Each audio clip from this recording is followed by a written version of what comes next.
보이스피싱범한테 말귀를 못 알아듣는다고 욕을 먹고 차단당한 이유다. 어제 낮에 모르는 번호로 전화가 걸려왔다. 시켜놓은 택배기사님인 줄 알고 해맑게 전화를 받았다. 수화기 너머로 세상 심각한 목소리가 들려왔다. 서울중앙지검 검사인데 내 명의로 대포 통장이 개설되었다는 거다. 내 뇌세포는 단어를 1차원적으로 해석해버렸다. 나는 방안을 쓱 둘러보고는 우리 집에는 대포 같은 거 없다고 진지하게 대답했다. 당황한 사기꾼이 그게 아니라 내 명의로 불법 계좌가 뚫렸다고 다시 소리쳤다. 나는 천장과 바닥을 꼼꼼히 살피며 우리 집은 아무리 봐도 구멍 뚫린 곳이 없다고 억울함을 호소했다. 사기꾼이 아니 은행 통장이 만들어졌다고요 라며 악을 썼다. 그 순간 나에게 감동의 쓰나미가 덮쳤다. 나는 신용불량자라 은행 거래를 못하는데 통장을 만들 수 있게 해주셔서 정말 감사하다고 울먹거렸다. 사기꾼이 뒷목을 잡는 소리가 수화기를 뚫고 전해졌다. 놈은 어떻게든 상황을 통제하려고 선생님 지금 심각한 범죄에 연루되셨다고요 라고 소리쳤다. 하필 그때 배달앱에서 치킨 도착 알림음이 크게 울려 퍼졌다. 미치겠네. 나는 방구석에서 안 나간 지 한참 됐는데 도대체 내가 언제 나가서 범죄를 저질렀냐고 따져 물었다. 설상가상으로 치킨이 식기 전에 빨리 먹어야 하니 혐의만 짧게 요약해달라고 재촉했다. 혈압이 한계치를 돌파한 피싱범이 극대노하며 전화를 끊어버렸다. 뚜뚜 끊기는 신호음을 들으며 나는 조용히 확신했다. 사기꾼의 전두엽을 까맣게 태워버린 나의 기상천외한 방어율. 이게 바로 내가 사파리차에서 앞좌석 대머리 아저씨 머리 감은 썰푼다. 첫 해외여행이었다. 천장이 반쯤 뚫린 사파리 차량에 탑승했고 내 앞자리에는 대머리 아저씨가 계셨는데 햇빛 반사판처럼 반짝반짝 빛나고 있었다. 호랑이와 곰에게 운전사분께서 직접 먹이를 주는 체험까지 마쳤다. 인류 문명의 정점을 찍은 기분이었다. 차 안의 승객들은 모두 환호성과 박수를 쳤고 신기한 경험이라고 생각하고 있었다. 그런데 갑자기 천장 너머로 무언가 거대한 그림자가 드리워졌다. 기린이었다. 목이 전봇대 5개를 이어붙인 길이로 천장 위에서 우리를 내려다보고 있었다. 그 순간 차 안에서는 아이들만 박수를 치고 어른들은 숨을 멈췄다. 올려다보는 찰나 기린의 하관에서 투명한 점액 이중력의 법칙에 정직하게 복종하기 시작했다. 그것은 실처럼 가늘었다가 밧줄처럼 굵어지더니 마침내 하나의 완성된 폭포수가 되어 수직 낙하했다.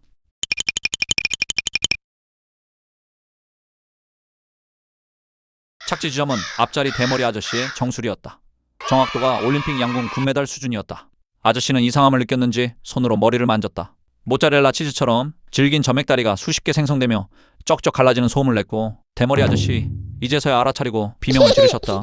그날 나는 자연이 선택한 자와 그렇지 못한 자가 존재한다는 사실을 처음으로 직관했다. 아버지 칠순잔치에서 노래 부르다 참사낸 썰푼다. 평상시 자상하신 아버지고 자식에 대한 사랑이 애틋하셨던 분이셔서 나는 평상시에도 존경하고 감사하고 있었다.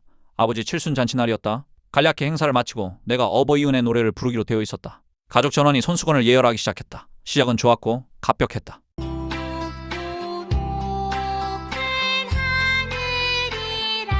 초반부터 중간까지 어린이 음악대회에 나간 우승자처럼 신의 경지였다. 어머니 눈가에 수분이 차오르고 공허부 코가 붉어졌다. 나도 안구에 습기가 가득 찼다.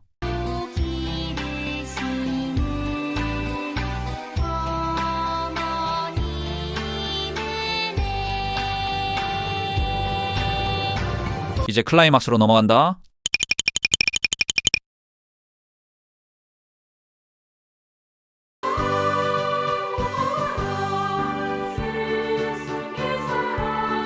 눈물을 훔치던 고모의 손수건이 허공에서 정지했다.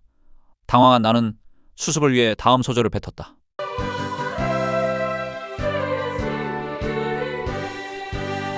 멈출 수 없었던 나는 그대로 스승의은혜를 완창했다. 비를 단 한 번 맞았을 뿐인데 두개골과 피부가 공업용 본드로 굳어버렸다. 갓 20살 대학 신입생의 치기 어린 겉멋이 부른 끔찍한 대참사였다. 당시 나는 머리카락을 고슴도치 가시처럼 날카롭게 세우고 캠퍼스를 누볐다. 바람에 절대 흔들리지 않도록 대용량 스프레이를 한 달에 2통씩 정수리에 부어댔다. 가족도 친구도 아무도 내게 그 기괴한 짓을 멈추라고 경고하지 않았다. 태풍이 불어 길거리 현수막이 뜯겨나가는 미친 날씨였다. 동기놈이 내 머리를 보며 강풍에도 끄떡없는 방파제 같다고 극찬했다. 새내기의 알량한 자존심은 그 칭찬 한마디에 세상을 다 가진 듯 오만해졌다. 대한민국 대학생이라면 누구나 신입생 시절에 흑역사 하나쯤은 가슴에 품고 산다. 하지만 나의 흑역사는 지독한 수치심과 물리적 고통을 동시에 동반했다. 기분 좋게 걷던 중 갑자기 하늘에 구멍이 뚫린 듯 폭력적인 소나기가 쏟아졌다. 정수리에 견고하게 세팅된 화학물질 방어막이 빗물과 섞여 녹아내렸다. 접착제가 섞인 독극물 같은 물방울이 눈알로 가차없이 직행했다. 망막이 생으로 타들어가는 고통에 미치겠네를 속으로 수십 번 연발했다. 설상가상으로 고개를 돌릴 때마다 목덜미에 끈적한 진물 같은 액체가 달라붙었다. 하필 그때 비가 뚝 그치며 지옥 같은 자연건조가 시작되었다. 화학약품을 잔뜩 머금은 머리카락이 두개골 모양을 따라 빈틈없이 딱 붙어서 말라갔다. 얼굴로 흘러내린 물줄기를 따라 이마와 코가 시멘트처럼 굳어버렸다. 심지어 상의 안쪽에 겨드랑이까지 끈적하게 경직되어 팔을 내릴 수도 없었다. 미치겠네. 그때 마주친 짝사랑 동기가 내 기괴한 몰골을 보고 놀라 무슨 일이냐며 물어왔다. 화학물질에 입술마저 붙어버려 좀비처럼 괴상한 앓는 소리를 내자 그녀의 눈빛은 쓰레기를 향한 혐오감으로 돌변했다. 나는 온몸의 관절이 마비된 미라처럼 하굣길을 걸으며 뼈저리게 깨달았다. 옆집 아줌마가 자동차 수족관으로 만든 썰 푼다.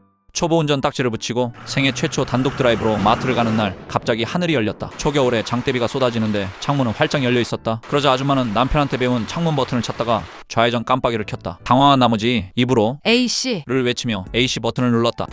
에어컨을 켜서 추운 데다 차 안은 빗물 타악기와 트로트 합주단이 결성됐다.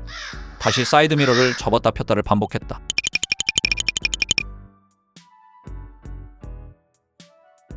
마트에 도착한 아줌마는 저벅저벅 걸었고 아줌마가 걸어가는 운동화 발자국마다 물웅덩이가 생겼다. 청소하시는 미여왕께서 물웅덩이를 대걸레로 닦으며 아줌마 뒤를 따라오셨다. 아줌마는 입에 들어온 흙탕물을 우물거리며 너무 죄송합니다 라고 사과를 했다. 할아버지가 사오신 메이커 트레이닝복 썰 푼다. 할아버지는 동남아 여행을 다녀오시며 초록색 트레이닝복 세트를 하사하셨다. 할아버지는 그 옷을 안방 금고 옆에 두시고는 이건 유럽 귀족들이 승마 후에 입는 초고가 메이커이니 학교 갈 때는 아까워서 절대 입지 말고 집에서 사색할 때만 입으라고 엄포를 놓으셨다. 나는 그날부터 그 옷을 가문의 가업처럼 소중히 여기며 나는 그걸 베개 대신 껴안고 잠들었다. 그러자 며칠 뒤 억눌려 있던 과시욕이 폭발한 나는 결국 금기를 깨고 그 옷을 입은 채 등굣길에 올랐다. 평소 바르지도 않던 아빠의 로션을 발라 광택을 냈다. 나는 복도에서 만나는 모든 이들에게 자비로운 미소를 지으며 자신이 상류층에 전유물을 걸쳤음을 온몸으로 과시했다. 점심시간이 지나고 대망의 한글 시간이었다. 뒷자리에 앉아있던 반장 녀석이 나의 등판을 뚫어지게 쳐다보더니 어깨를 툭툭 쳤다. 반장 녀석은 떨리는 목소리로 그 옷의 출처를 물었다. 나는 의기양양하게 고개를 뒤로 45도 꺾으며 이건 영국 왕실 납품용 브랜드이며 할아버지가 런던에서 직접 공수해 오신 고귀한 물건이라고 엄숙하게 대답했다. 그러자 반장 녀석의 안면 근육이 마치 지진을 만난 돼지처럼 요동치기 시작했다. 반장 녀석은 입술을 피가 날 정도로 깨물며 신음하더니 결국 나사항공 우주국의 로켓 발사원 같은 폭소를 터뜨리며 반 전체의 시선을 나의 등판으로 집결시켰다. 그러자 담임 선생님까지 다가와 나의 등을 유심히 살피더니 갑자기 안경을 벗고 눈물을 훔치기 시작했다.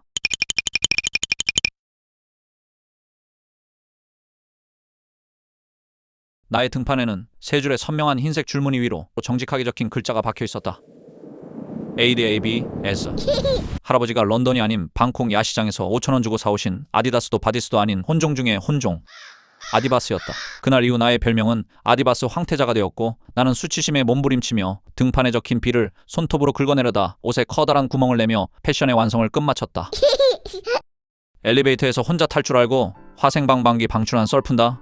15층에서 혼자 탑승한 나는 세상에 오직 자신만 존재한다는 확신이 들었다. 나는 안심하고 괄약근의 굳건한 봉인을 시원하게 해제하자 엘리베이터의 강철벽이 강하게 흔들렸다. 묵은지와 고기 반찬이 위장에서 썩어 문드러지며 빚어낸 지옥의 유황 불냄새가 좁은 강철 상자 안을 완벽하게 지배했다. 그러자 예상하지 못했던 상황이 발생했다. 11층에서 문이 열리며 배달을 하시던 옆머리로 멋을 내신 대머리 아저씨께서 탑승하셨다. 대머리 아저씨의 미간이 서서히 좁아지기 시작했다. 그 아저씨는 콧구멍에 경련을 일으키더니 손으로 마스크를 한 겹 더 여몄다. 빈틈없이 퍼진 묵직한 메탄가스에 호흡이 상처받은 짐승처럼 거칠어졌고 동공은 초점을 잃고 사시가 되었다. 침묵과 함께 나를 노려오던 대머리 아저씨는 나에게 속삭였다.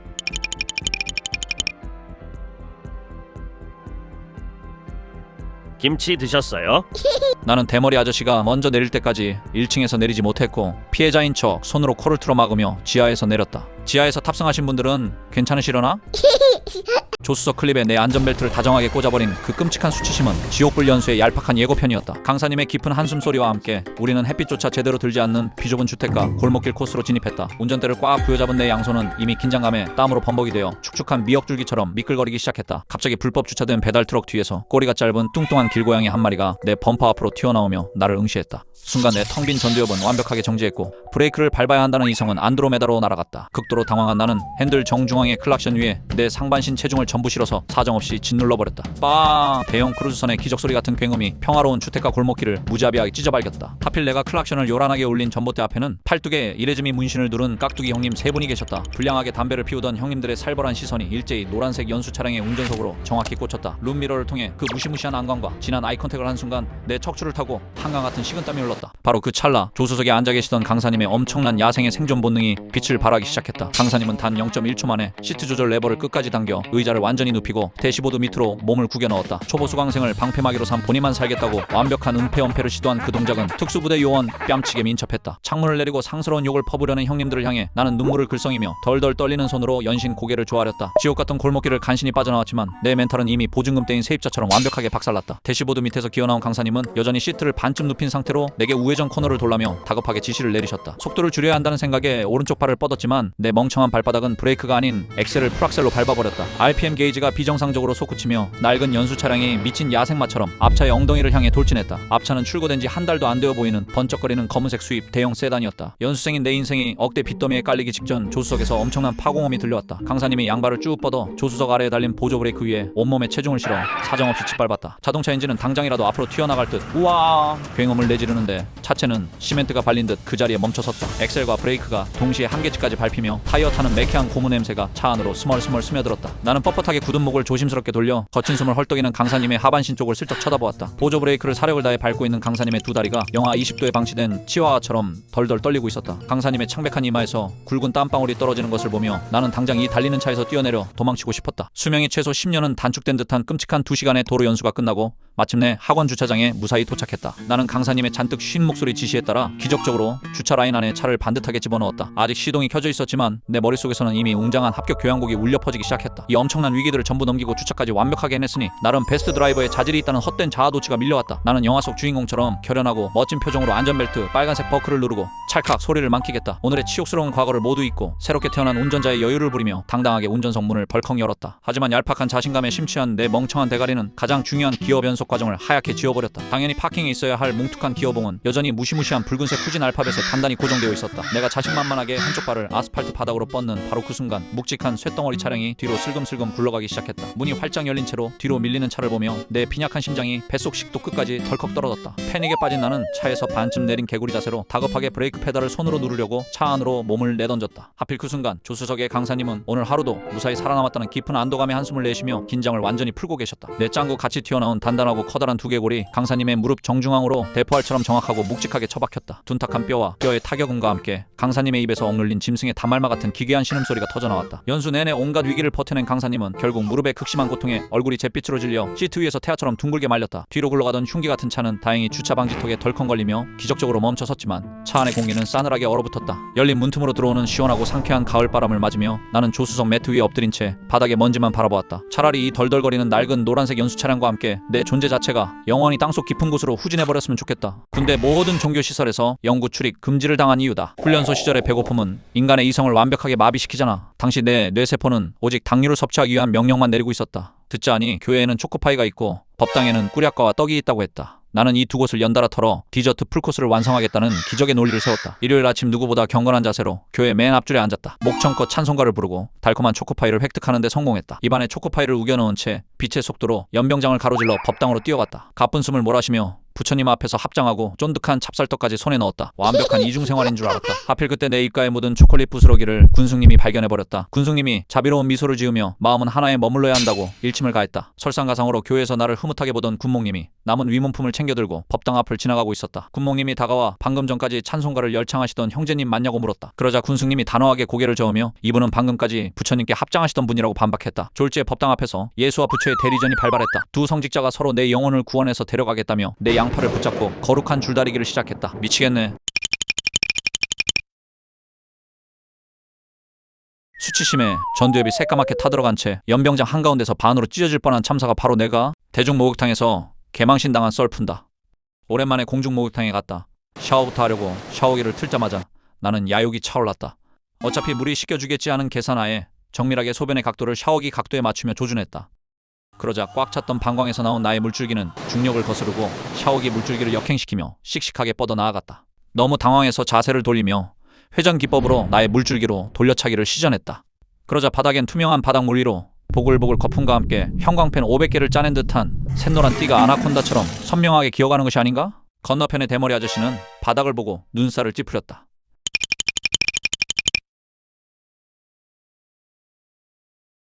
전두엽이 마비된 나는 현장에 증거인멸을 시도했다. 황급히 양발로 바닥을 미친듯이 휘저어 노란 띠를 물에 희석시켰고 대머리 아저씨의 시선은 나의 발을 끝까지 추적했다. 앉아있던 낯선 남자의 멱살을 잡을 뻔했다. 오랜만에 처갓댁 가는 길에 방광이 한계치를 돌파했어. 마침 작은 은행 지점이 보였고 남은 주차 자리는 딱 하나뿐이었어. 고속도로 휴게소 화장실 100m 앞에서 걸음걸이 꼬여본 경험 다들 한 번씩 있잖아. 딱 그 끔찍한 상태로 차를 집어던지듯 세우고 화장실로 짐승처럼 뛰어갔어. 볼일을 마치니 주차 자리를 혼자 차지한 게 미안해졌어. 급한 마음에 바지도 덜 어울린 채로 전력 질주해서 뛰어나왔어. 운전석 손잡이를 팍 잡아당겼어. 철컥하고 문이 열렸어. 그런데 운전석에 처음 보는 남자가 멍하니 앉아있었어. 동공에 진도 8.0, 지진이 나다 못해 쓰나미가 덮쳤어. 그 사람도 나를 빤히 올려다봤고 공기가 냉동 참치처럼 딱딱하게 굳어버렸어. 대낮에 내 차를 털고 있는 대담한 차량 절도범이라고 확신했어. 설상가상으로 그 남자가 당황해서 내 쪽으로 다급하게 손을 뻗었어. 나도 절대 지지 않으려고 멱살을 잡으려고 주먹을 꽉 쥐었어. 하필 그때 시야 구석에 똑같이 생긴 실버차 한 대가 더 들어왔어. 번호판을 확인했어. 내 차였어. 미치겠네.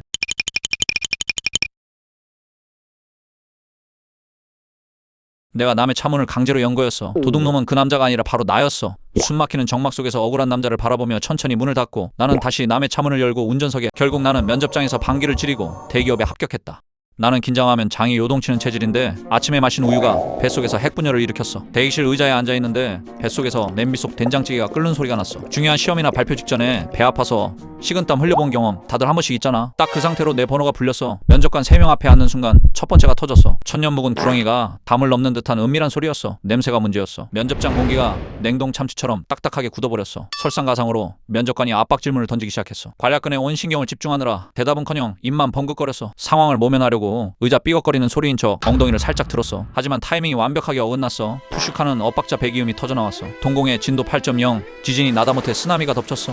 하필 그때 웅웅거리던 에어컨마저 꺼졌어. 완벽한 정적이 흐르는 화생방 훈련장에서 마지막 질문이 들어왔어. 마지막으로 하고 싶은 말 있냐고 하더라. 열정을 다해 대답하려고 입을 여는 순간 관략근 조절장치가 완전히 박살났어. 파닥파닥 다다다닥 불불불불 장마철 흙탕물이 수로를 휩쓸고 지나가는 듯한 묵직한 사운드가 울려 퍼졌어. 미치겠네.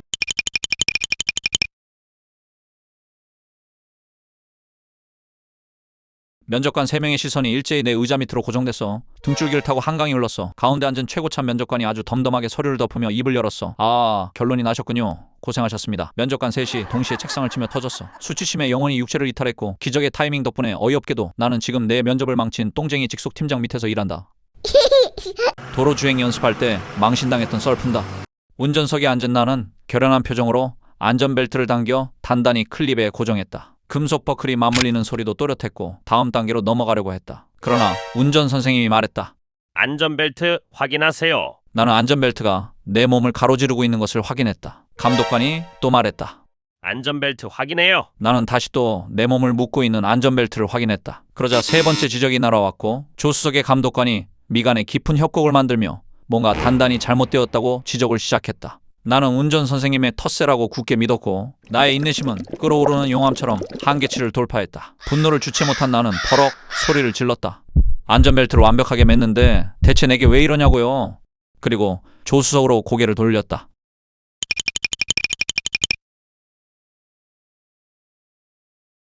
그 순간 나는 나의 안전벨트 줄이 운전석 클립이 아닌 감독관의 골반 옆 클립에 다정하게 꽂혀 있는 것을 발견했다. 무교동 매운 낙지 대참사 썰푼다. 나는 평소에 매운 음식에 대한 알레르기 반응이 있다. 그날따라 회식 장소가 무교동 매운 낙지집으로 잡혔다. 식당문을 여는 순간 시뻘건 캡사이신 독가스가 나의 폐부를 찔렀다. 점막은 즉각 항복을 선언하며 폭발적인 재채기를 뿜어냈다. 그러자 코에서 출발한 투명하고 끈적한 슬라임 한 줄기가 턱선을 타고 내려와 대자연의 종유석을 형성했다. 점액을 수습할 새도 없이 기침과 함께 목구멍에서 숙성된 순백의 가래 덩어리가 완벽한 포물선을 그렸다. 나의 내면에서 발사된 유기물은 낙지 한 조각의 다리 중앙에 정확히 안착했다. 그러자 맞은편에 딴짓을 하던 쩝쩝 박사 대리님이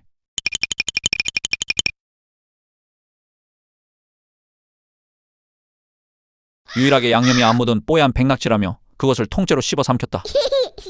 나는 머릿속으로 사직서를 타이핑했다. 내 중지가 놈의 관략근을 뚫고 들어갔던 그날 밤 다행히 놈의 항문은 0.1초의 반사신경으로 내 손가락을 퇴배턴했다. 내 마지막 남은 존엄성은 변기통 물과 함께 완벽하게 내려갔다. 나는 아무 말 없이 세면대로 달려가 공용 빨래비누로 손가락 피부가 벗겨질 때까지 빡빡 문질러 씻었다. 놈은 바지를 반쯤 걸친 채 구석에서 훌쩍거렸다. 그날 이후 병실에는 이혼 숙녀 기간에 돌입한 중년 부부처럼 숨막히는 어색함이 맴돌았다. 놈은 내 눈을 피했고 나도 놈의 하반신 쪽으로는 시선도 두지 않았다. 배식으로 나온 미역국을 떠먹여줄 때도 우리는 허공만 쳐다보며 기계적으로 숟가락을 쑤셔 넣었다. 대장의 풍이 오면 놈은 혼자 비장하게 화장실로 기어들어갔고 나는 모른 척 이어폰 노이즈 캔슬링을 켰다. 다행히 놈이 퇴원하고 보증금 500에 30짜리 반지하 자취방으로 돌아오면서 우리의 평화도 다시 찾아왔다. 여전히 양팔 깁스를 한 인간 포탑 신세인 놈을 버리고 갈 순 없었다. 우리는 배달앱으로 엽기 떡볶이 착한 맛을 시켜 먹으며 어색하게 화해했다. 쿨피스를 입에 물려주자 놈이 눈물을 찔끔 흘리며 사과했다. 친구랑이 참 징그럽다. 떡볶이 국물 몇 번 떠먹여주니 그 끔찍했던 항문 침공 사건도 어느새 블랙 코미디로 승화되며 우리는 예전의 텐션을 되찾았다. 하지만 평화는 이틀을 넘기지 못했다.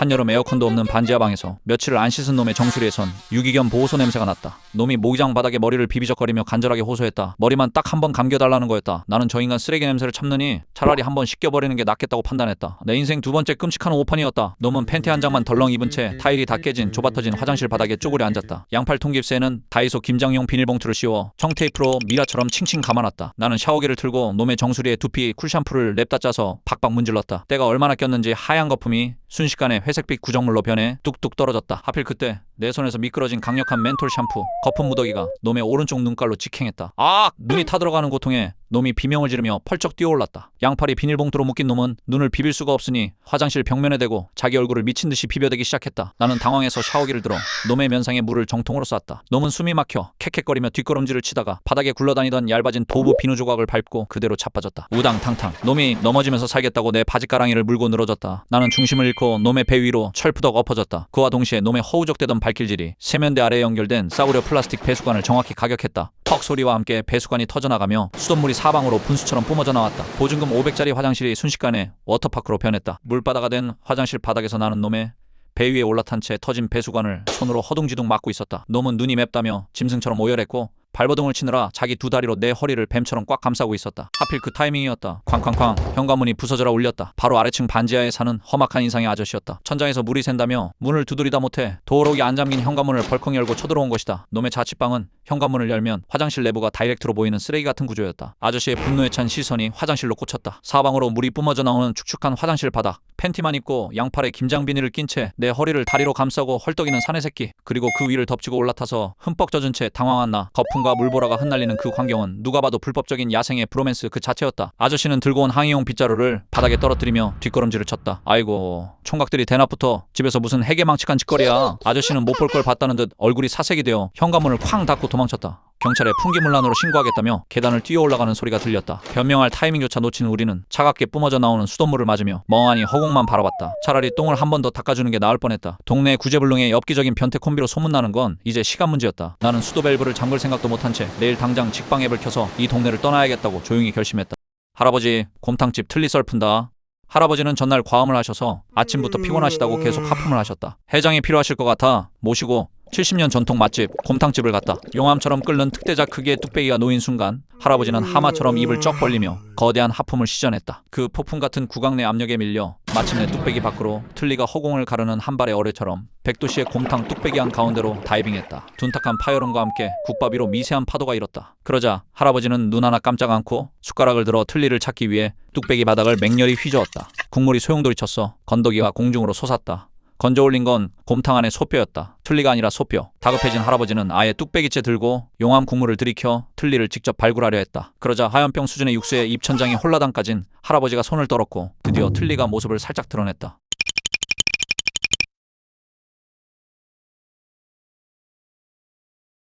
그러자 바쁘셔서 상황을 전혀 파악 못한 종업원 이모가 잘 드신다고 서비스 국물을 뚝배기에 가득 부어버렸다. 틀니는 새로 유입된 육수의 파도에 휩쓸려 뚝배기에 마리아나 해구 밑바닥으로 완전히 매몰됐다. 할아버지는 입을 오므린 상태로 조용히 뚝배기를 바라보시며 한숨을 쉬셨다.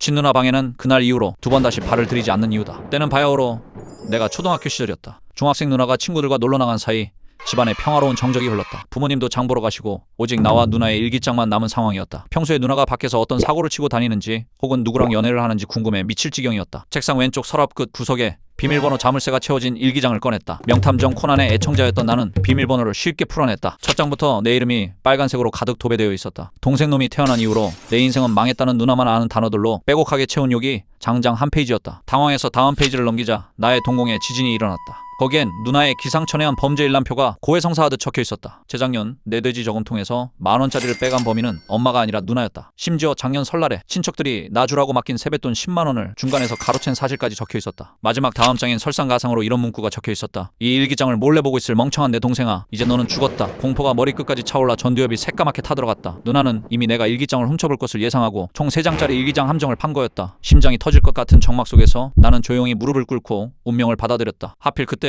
현관문 도어락 번호 누르는 소리가 들려왔다. 미치겠네.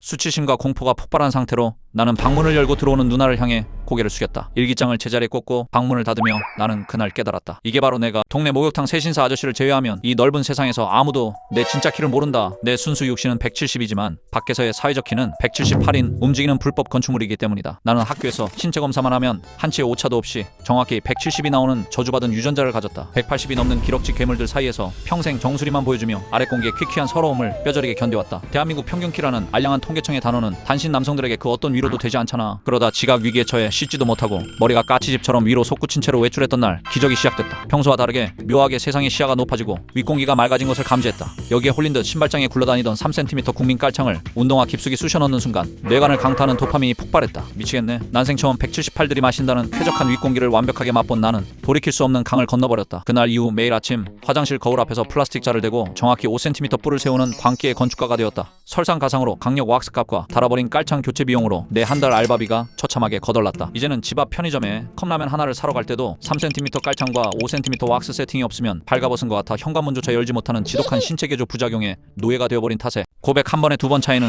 기적의 계산법이나 보고 가라. 내 인생이 왜 이 모양이냐면 고백 쪽지 하나 배달 사고 낸 게 발단이었다. 분명히 지난번 소나기 때 머리에 뿌린 스프레이가 녹아내려 본드물 흘리던 내 모습을 보고도 경악했던 그녀였다. 그 참사에도 긴 기간 짝사랑했기에 한 달 동안 뜬 눈으로 밤을 지새우며 수제 초콜릿을 준비했다. 쪽지에는 내 영혼을 갈아놓은 나랑 사귈래라는 7글자를 정성껏 박아넣었다. 그녀의 사물함 번호 15번을 확인하고 떨리는 손으로 내용물을 투척 완료했다. 성공하면 결혼식 축가로 뭘 부를지, 신혼여행지는 어디로 할지, 아이는 몇 명을 낳을지 고민하며 복도를 걷는데 등줄기를 타고 한강이 흐르기 시작했다. 세상 모든 연인이 그렇듯 고백 직후의 설렘은 지독한 착각에서 시작되는 법이잖아. 하필이면 그때 옆 사물함 16번의 주인이자 남자인지 여자인지 혼돈스러운 거칠기로 소문난 여자 동기가 내 앞을 가로막았다. 내 쪽지를 손에 쥐고 나타난 그녀의 동공에는 쓰나미가 치고 있었다. 내가 실수로 짝사랑 동기가 아닌 옆 16번 사물함에 쪽지를 넣은 결과였다. 16번 사물함 여자 동기는 야, 이거 내 사물함에 들어있던데 미안하지만 나는 진짜 너 같은 스타일은 사절이야. 분명 고백은 한 번 했는데 거절은 벌써 첫 번째 정립을 완료했다. 미치겠네. 사실 너한테 준 거 아니라고 소리치려는데 하필 진짜 짝사랑 동기가 그 장면을 목격했다. 사정을 설명하기도 전에 그녀는 왠지 모를 경멸의 눈빛을 보내며 나를 투척하듯 피해갔다. 설상가상으로 그 여자 동기가 단톡방에 내가 자기한테 고백했다가 차였다고 광고를 시작했다. 순식간에 나는 고백 공격에 대한 거절을 공개적으로 당해 빠꾸라는 별명을 얻었고 졸업 때까지 그 별명으로 동기들이 놀렸다. 진짜 좋아하는 동기는 이제 나를 볼 때마다 전염병 환자 보듯 멀리서 유턴한다. 결국 고백은 한 번 했는데 거절만 2번 당하고 내 짝사랑은 그렇게 소멸했다. 어차피 이번 생은 글렀으니까 그냥 인생 첫 필름이 끊겼던 이유다. 고작 5살 때였다. 폭염주의보가 내린 한여름 놀이터에서 미친듯이 뛰어놀다 보니 목이 바짝 타들어갔다. 놀이터에서 땀을 비오듯 쏟으며 집으로 다급하게 뛰어들어갔다. 부엌 냉장고를 열려던 찰나 식탁 위에 찌그러진 노란 양은 주전자가 눈에 들어왔다. 그 안에는 달콤하고 뽀얀 대용량 요구르트가 한가득 찰랑거리고 있었다. 다들 어릴 때 밖에서 땀 흘리고 들어오면 컵 찾을 시간도 아까워서 물통에 바로 입 대고 마셔본 적 있을 거다. 나 역시 컵을 찾을 새도 없이 주전자 주둥이에 거침없이 입을 맞췄다. 시원한 액체가 식도를 타고 꿀꺽꿀꺽 넘어갔다. 어딘가 묘하게 이상했다. 익숙한 달콤함 뒤에 어른의 세계를 엿본 듯한 묵직하고 칼칼한 타격감이 밀려왔다. 여린 목구멍을 거친 사포로 긁어내는 듯한 짜릿한 알싸함이었다. 하지만 오묘한 탄산의 청량감에 완벽히 취해버린 나는 무지성으로 주전자의 절반을 원샷 때려버렸다. 하필 그때 내 작은 몸뚱아리에 심각한 이변이 생기기 시작했다. 단전에서부터 최고 온도의 보일러를 튼 것처럼 뜨거운 열기가 훅 솟구쳤고 눈앞의 장판 바닥이 엘리베이터처럼 위아래로 미친듯이 요동치기 시작했다. 결국 난 중력을 잃고 거실 한복판에 대자로 뻗어버렸다. 가쁜 숨을 몰아쉬며 그대로 장렬하게 기절해버렸다. 얼마 뒤 퇴근한 엄마는 거실 바닥에 널브러져 거친 숨을 내쉬는 만취 상태의 5살 아들을 보고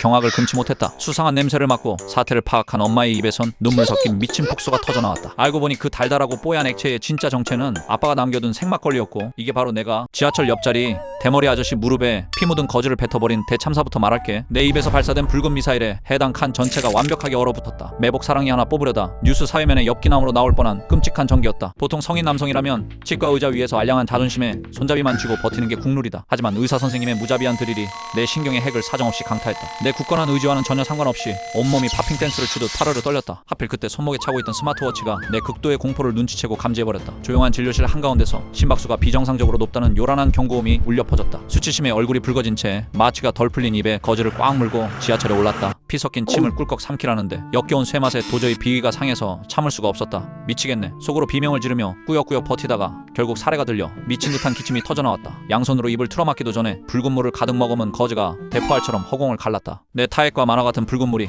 끈적하게 번복된 손뭉치가 하필 새하얀 바지를 입은 승객 무릎에 정확히 안착했다. 그 순간 내 동공에 진도 8.0 쓰나미가 덮치며 척추 등줄기를 타고 차가운 식은땀 한강이 흘렀다. 나는 사색이 된 채 도망치듯 다음 역에서 뛰어내려 매일 밤 수치심에 이불을 갈기갈기 찢으며 나는 다른 길을 이용해서 등교를 했다. 나는 등교길에 매일 마주치는 산푸 향기가 흩날리는 첫사랑 영화 순정 만화처럼 운명적인 충돌을 설계했다. 등교 시간 분단위 동선 체크는 기본이었다. 평소엔 세수도 대충 하면서 그날은 아빠의 고가 스킨 로션을 턱 밑까지 풀코팅했다. 좋아하는 사람 마주치기 직전 쇼윈도에 비친 앞머리만 수십 번 넘겨보는 그 쓸데없는 치밀함이었다. 드디어 골목 너머로 익숙한 발소리가 들렸다. 타이밍에 맞춰 코너를 향해 전속력으로 몸을 날렸다. 하지만 내 품에 와락 안긴 건 그녀가 아니었다. 음식물 쓰레기를 버리러 나온 옆집 대머리 아저씨였다. 육중한 질량과 부딪힌 나는 튕겨져 나가는 대신 아저씨와 배를 맞대고 아스팔트 바닥으로 처박히며 멘탈이 바사삭 부서졌다. 그때 코끝이 닿을 듯한 1cm 거리에서 아저씨가 내 로션 냄새를 킁킁대며 순댓국 냄새가 섞인 거친 숨결을 뿜어냈다. 설상가상으로 허공으로 치솟았던 음식물 쓰레기 봉투가 완벽한 포물선을 그리며 아저씨의 빛나는 정수리 위로 묵직하게 안착했다. 썩은 양파 껍질이 우리의 볼을 타고 눈물처럼 흘러내렸다. 가장 소름 돋는 건 바로 그 순간 코너를 돌며 이 불법적인 야생의 프로맨스 현장을 목격해버린 그 여학생의 표정이었다. 입을 틀어막은 그녀의 눈동자엔 극도의 경멸과 혐오가 가득했다. 그녀의 찢어지는 비명이 골목을 울렸고 나는 차라리 숨을 참고 기절하고 싶었다. 수치심에 영혼까지 타버린 그날 이후로 썸녀의 하얀 실크 블라우스를 새빨간 피바다로 만드는 데는 15cm 오징어 다리 하나면 충분했다. 어쩌다 이딴 엽기적인 촉수물 괴물로 전락했냐면 내 알량한 복학생 허세가 완벽하게 박살났기 때문이다. 위장이 요동치는 오후 5시 반 전공 수업을 마치고 우리는 학교 앞 분식집에 입성했다. 주머니 가벼운 대학생들이라면 하교 직후 미친 기름 냄새에 이성을 잃고 무지성으로 튀김부터 집어든 경험 다들 있잖아. 나는 노릇노릇하고 영롱하게 튀겨진 최 오징어 튀김을 집어들고 거친 야성미를 과시하며 한입 크게 베어물었다. 경쾌한 바사삭 소리까지 완벽했는데 빌어먹을 오징어 속살이 이빨로 전혀 끊어지지 않았다. 고개를 무심코 뒤로 젖히는 순간 바삭한 튀김옷은 내 손에 남고 미끌거리는 오징어만 입 밖으로 딸려나왔다. 미치겠네. 길다랗고 뽀얀 15cm짜리 속살이 에일리언 촉수처럼 내 입술에 대롱대롱 매달려 요동쳤다. 당황해서 이것을 끊어보려고 짐승처럼 호로록 강하게 빨아들이는 멍청한 짓을 저질렀다. 설상가상으로 탄력을 받은 오징어 촉수가 채찍처럼 허공을 가르며 떡볶이 접시를 정통으로 스매싱했다. 하필 그때 피피처럼 새빨간 고추장 국물이 사방으로 폭죽처럼 터지며 그녀의 새하얀 블라우스에 끔찍한 점유화를 수놓았다. 내 캠퍼스 연애 사업은 그 순간 펄펄 끓는 기름통 속에서 아주 바삭하게 튀겨져 버렸다. 그녀의 연락은 영원히 끊겼지만 갓 튀겨낸 튀김의 영롱한 바삭함은 도저히 잊을 수 없다. 당장 침이 꼴깍 넘어가는 지금 겉바속탱 새우튀김, 쫄깃한 오징어튀김, 달달바삭 야채튀김, 육즙 가득 고추튀김, 포슬포슬 감자튀김, 그리고 튀긴 신발 중에서 형님들의 단 하나뿐인 소울 최애튀김을 댓글로 고른다면 같은 동네 병원은 두 번 다시 가지 않는 이유다. 서늘한 내시경 침대에 누워 엉덩이가 뚫린 기괴한 바지를 입고 새우처럼 몸을 말았다. 건강검진 시즌이면 직장인들 누구나 한 번씩 겪어보는 굴욕적인 자세잖아. 간호사가 팔에 주사바늘을 꽂았다. 약 들어갑니다 하는 묵직한 소리와 함께 병원 천장이 빙글빙글 돌았다. 숫자를 세라는 말에 3까지는 확실히 기억난다. 그리고 내 뇌세포의 전원은 완벽하게 차단됐다. 눈을 떠보니 평화로운 회복실이었다. 푹 자고 일어난 것처럼 아주 개운했다. 하지만 침대 커튼을 걷어젖히는 간호사의 눈빛은 시베리아 벌판처럼 차가웠다. 검사 결과를 듣기 위해 진료실로 들어갔다. 중후한 의사 선생님이 모니터를 보며 깊은 한숨을 쉬었다. 대장에 용종은 하나도 없는데 환자분 인성에 심각한 문제가 있다고 했다. 내가 수면 마취에 취해 의료진에게 찰진 쌍욕을 박으며 무호흡랩을 시전했다는 거다. 설상가상으로 나를 진정시키던 원장이 면전에 대고 내 찌질한 과거 연애사를 줄줄이 고백했다. 10년 전 차이고 길바닥에서 오열했던 이야기부터 남몰래 숨겨온 발냄새 콤플렉스까지 고해성사하듯 털어놨다고 했다. 하필 그때 진료실 문 밖에서 대기하던 동네 사람들의 끄끄거리는 웃음소리가 들려왔다. 아, 미치겠네. 내 더러운 밑바닥을 생면부지 남들에게 오픈 마이크로 라이브 생중계한 거다. 등줄기를 타고 식은땀이 한강처럼 흘렀다. 수치심에 전두엽이 새까맣게 타들어갔다. 선생님이 처방전과 함께 조심스럽게 정신과 상담 명함을 건넸고 나는 붉어진 얼굴로 황급히 병원을 도망쳐 나왔다.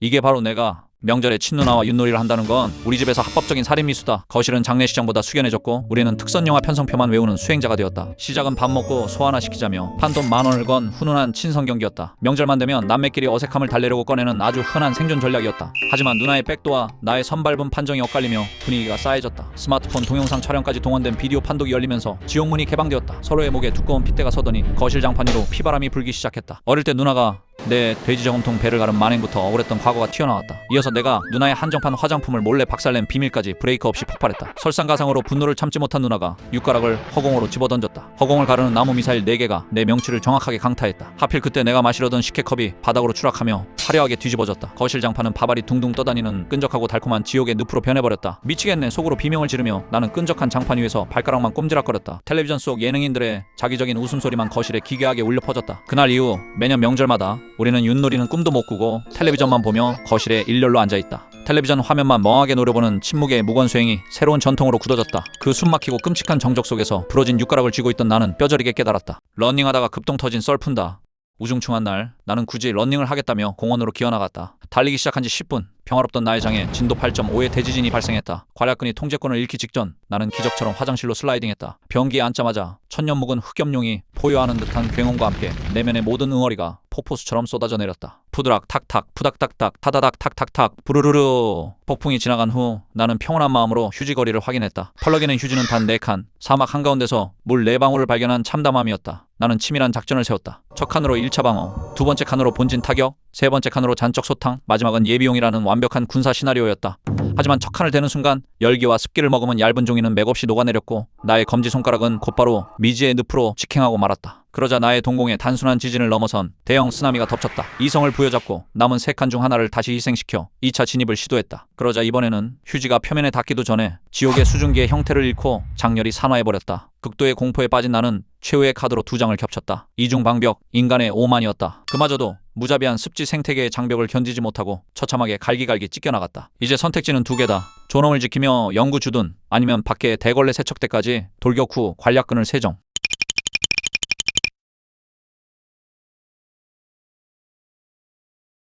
아니다. 전쟁의 전후의 희생은 필수다. 나는 조용히 한쪽 흰색 스포츠 양말을 벗어 참극의 현장을 닦아낸 뒤 휴지통에 수장시켰다. 짝짝이 맨발로 화장실을 빠져나온 나의 발목에는 처절한 생존의 대가로 획득한 선명한 고무줄 링거 자국만이 훈장처럼 남아있었다.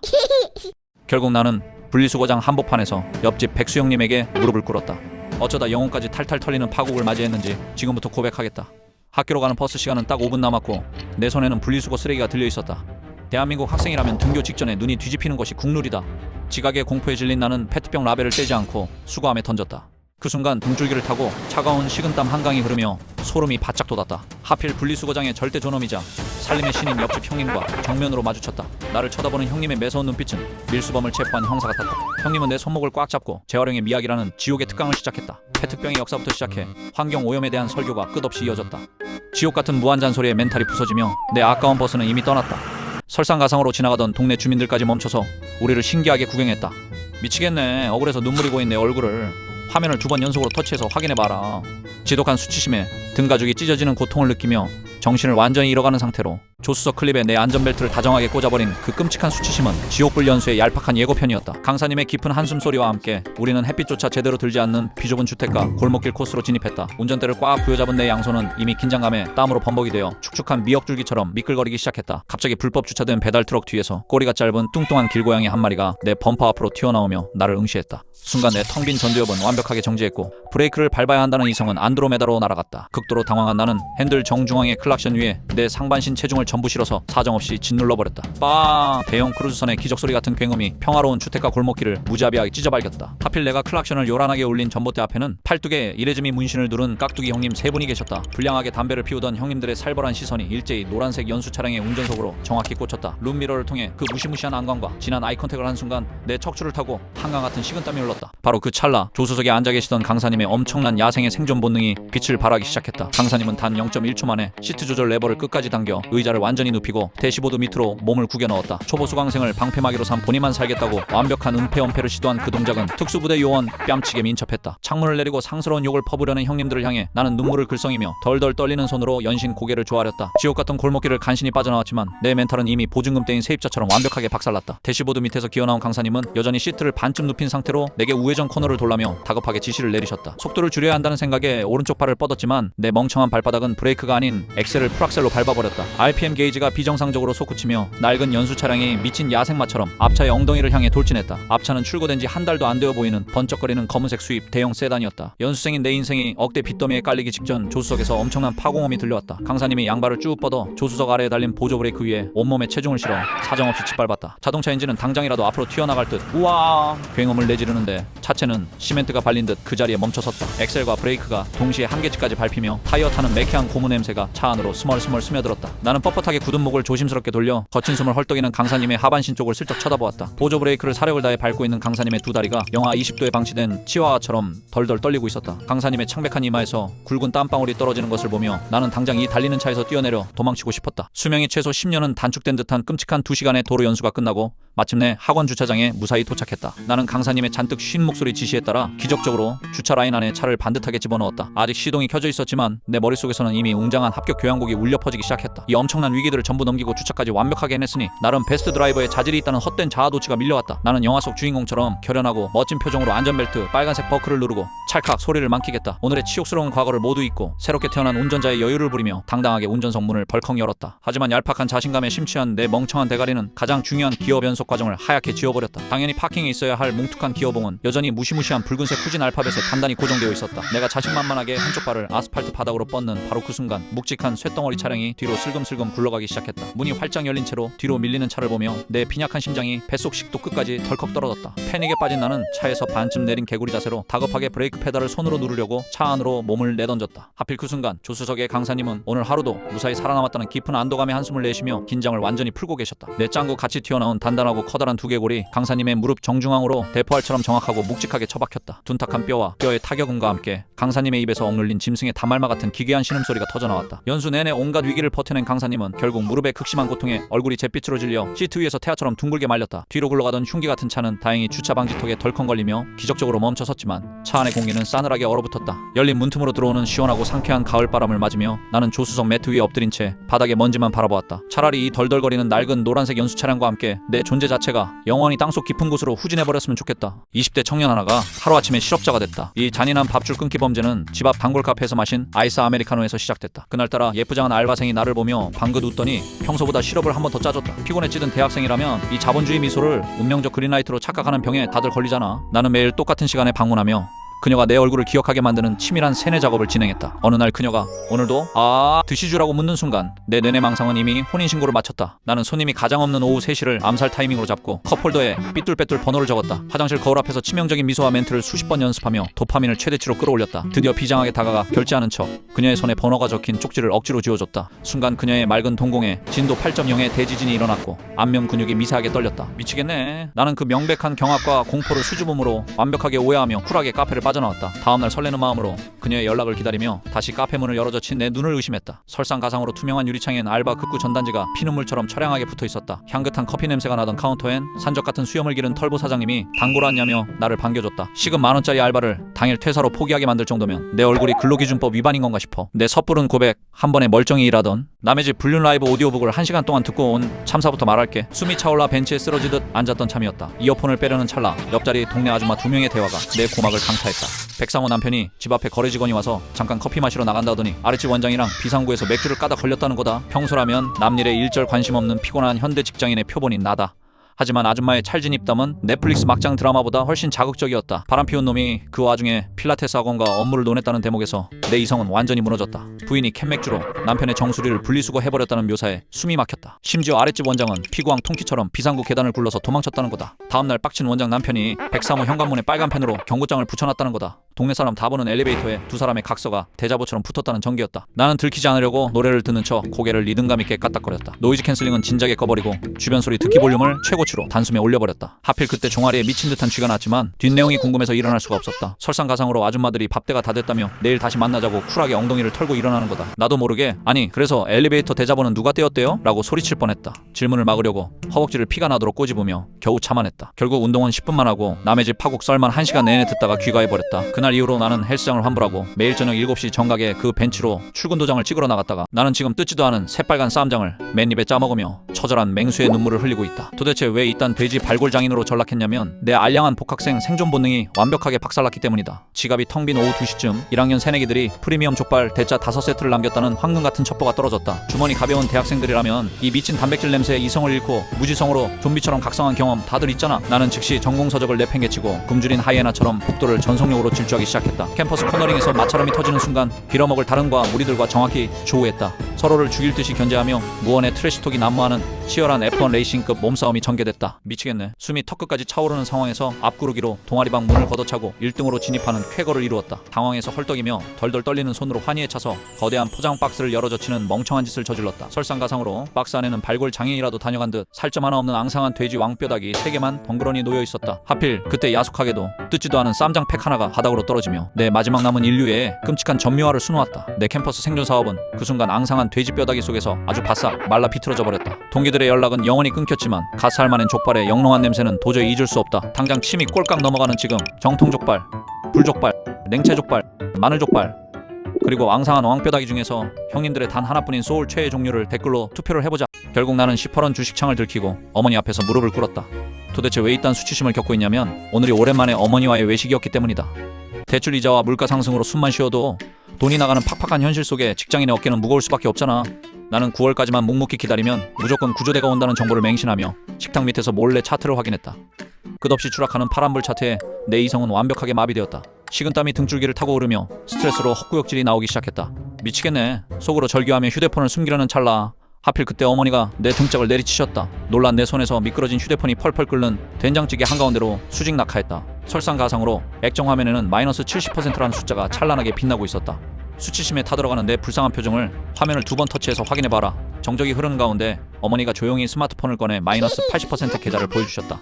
눈물이 찔끔 나는 어이없는 동지에 피식 웃음을 터뜨리며 바닥에 친누나에게 발가락 제모를 맡겼기 때문이다. 중학생이 되자 엄지발가락에 눈치 없는 털 몇 가닥이 자라났다. 누나는 자기 방을 치워주면 가문 대대로 내려오는 무통제모 비법으로 뽑아주겠다고 선언했다. 나는 무통제모라는 말에 속아 그 악명 높은 돼지우리를 2시간 동안 뼈 빠지게 광냈다. 돌아온 건 녹슨 족집게에 무자비한 생살뜯기였다. 정수리까지 벼락이 치는 고통에 짐승 같은 비명을 질렀다. 내 비명에 당황한 누나는 드디어 특급 무통제모 비법을 선보이겠다며 주머니에서 서늘한 라이터를 꺼내들었다. 나에게 수술동의 여부를 물었다. 나는 동의를 했고 나의 발가락 털들에게 불을 붙여버렸다. 무통제모의 정체는 털을 통째로 태워 없애는 야만적인 발가락 화형식이었다. 내 소중한 발가락 털은 불에 타서 꼬불꼬불한 돼지꼬리처럼 흉측하게 변해버렸다. 설상가상으로 뿌리 쪽은 시커멓게 눌어붙어 피부에 완전히 박혀버렸다. 내가 눈물을 흘리며 거세게 항의하자 누나는 악마 같은 미소를 지었다. 최후의 비기는 초록색 이태리 떼수건이었다. 누나는 내 발목을 단단히 틀어쥐고 피부 코팅이 다 벗겨지도록 미친듯이 사포질을 시전했다. 발가락은 깐달걀처럼 매끈해졌다. 그날 이후로 나는 절대 누나의 비법 따위는 믿지 않는다. 내 발에서 오징어 굽는 냄새가 났던 건 살다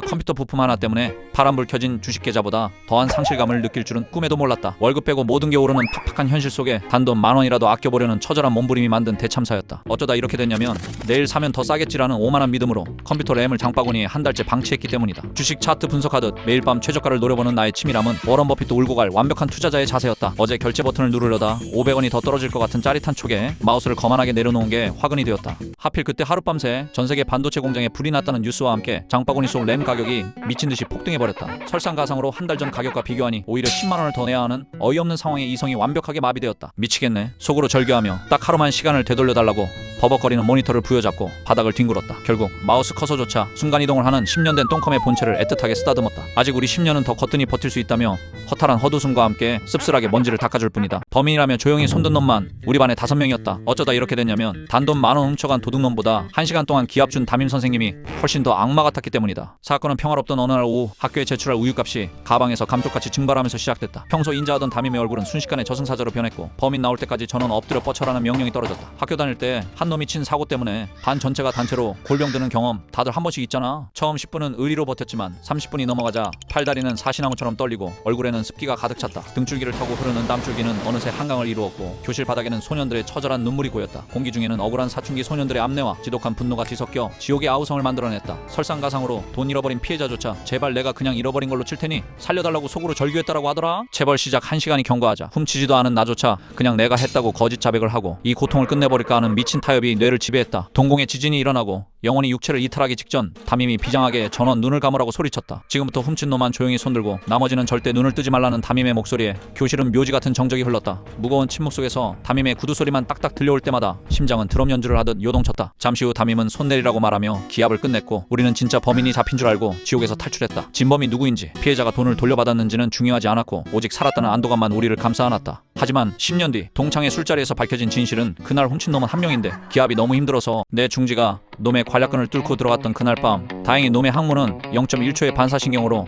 내 손가락을 퇴뱉어냈다. 내 마지막 남은 존엄성은 변기통 물과 함께 완벽하게 내려갔다. 나는 아무 말 없이 세면대로 달려가 공용 빨래비누로 손가락 피부가 벗겨질 때까지 빡빡 문질러 씻었다. 놈은 바지를 반쯤 걸친 채 구석에서 훌쩍거렸다. 그날 이후 병실에는 이혼 숙녀 기간에 돌입한 중년 부부처럼 숨막히는 어색함이 맴돌았다. 놈은 내 눈을 피했고 나도 놈의 하반신 쪽으로는 시선도 두지 않았다. 배식으로 나온 미역국을 떠먹여줄 때도 우리는 허공만 쳐다보며 기계적으로 숟가락을 쑤셔 넣었다. 대장에 폭풍이 오면 놈은 혼자 비장하게 화장실로 기어들어갔고 나는 모른 척 이어폰 노이즈 캔슬링을 켰다. 다행히 놈이 퇴원하고 보증금 500에 30짜리 반지하 자취방으로 돌아오면서 우리의 평화도 다시 찾아왔다. 여전히 양팔 깁스를 한 인간 포탑 신세인 놈을 버리고 갈 순 없었다. 우리는 배달앱으로 엽기 떡볶이 착한 맛을 시켜 먹으며 어색하게 화해했다. 쿨피스를 입에 물려주자 놈이 눈물을 찔끔 흘리며 사과했다. 친구랑이 참 징그럽다. 떡볶이 국물 몇 번 떠먹여주니 그 끔찍했던 항문 침공 사건도 어느새 블랙 코미디로 승화되며 우리는 예전의 텐션을 되찾았다. 하지만 평화는 이틀을 넘기지 못했다. 한여름 에어컨도 없는 반지하 방에서 며칠을 안 씻은 놈의 정수리에선 유기견 보호소 냄새가 났다. 놈이 모기장 바닥에 머리를 비비적거리며 간절하게 호소했다. 머리만 딱 한 번 감겨달라는 거였다. 나는 저 인간 쓰레기 냄새를 참느니 차라리 한 번 씻겨버리는 게 낫겠다고 판단했다. 내 인생 두 번째 끔찍한 오판이었다. 놈은 팬티 한 장만 덜렁 입은 채 타일이 다 깨진 좁아터진 화장실 바닥에 쪼그려 앉았다. 양팔 통깁스에는 다이소 김장용 비닐봉투를 씌워 청테이프로 미라처럼 칭칭 감아놨다. 나는 샤워기를 틀고 놈의 정수리에 두피 쿨샴푸를 냅다 짜서 박박 문질렀다. 때가 얼마나 꼈는지 하얀 거품이 순식간에 회색빛 구정물로 변해 뚝뚝 떨어졌다. 하필 그때 내 손에서 미끄러진 강력한 멘톨 샴푸 거품 무더기가 놈의 오른쪽 눈깔로 직행했다. 아! 눈이 타들어가는 고통에 놈이 비명을 지르며 펄쩍 뛰어올랐다. 양팔이 비닐봉투로 묶인 놈은 눈을 비빌 수가 없으니 화장실 벽면에 대고 자기 얼굴을 미친듯이 비벼대기 시작했다. 나는 당황해서 샤워기를 들어